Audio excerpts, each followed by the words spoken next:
Hello everyone, আসসালামু আলাইকুম। আজকে রান্না করছি ছোট মাছ চচ্চড়ি। ছোট মাছ কম বেশি সবাই খায়, তো ছোট মাছ খাওয়া উপকার আছে, চোখের জ্যোতি বাড়ায়, হাড় ও দাঁত মজবুত হয়, রক্ত স্বল্পতা দূর হয় এবং হৃদরোগের ঝুঁকি কমে। দেশীয় ছোট মাছ খাওয়া শরীরের জন্য অনেক উপকারী, তো সেই জন্য রান্না করছি ছোট মাছ। তো রেসিপিটা দেখুন। শরীর সুস্থ রাখার মতো প্রয়োজনীয় সব পুষ্টি উপাদানও খুব সহজে পাওয়া যায় ছোট মাছে। দেশীয় ছোট মাছ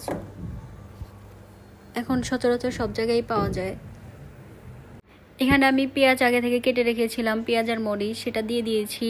তারপর এখানে আমি পরিমাণ মতো রসুন বাটা এবং হলুদের গুঁড়া, মরিচের গুঁড়া, ধনিয়া সজের গুঁড়া,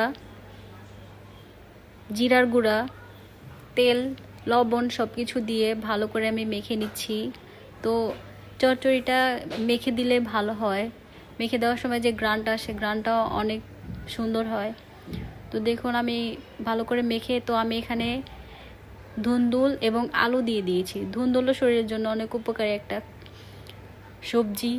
তো এখানে আমি ধুন্দুল দিয়ে দিয়েছি, সবগুলো ভালো করে মেখে নিচ্ছি। মেখে নেওয়ার পর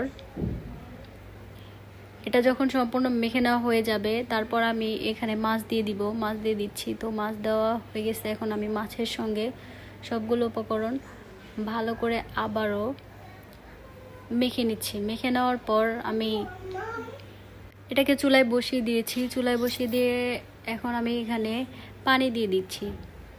তো সম্পূর্ণ যেটুক পানি লাগবে, তো আমি আন্দাজ মতো পানি দিয়ে দিয়েছি, আর পানি ব্যবহার করা লাগবে না। এই প্রথমবারে যেটুক দেওয়া হয়ে গেছে ওটুক দিলেই হয়ে যাবে।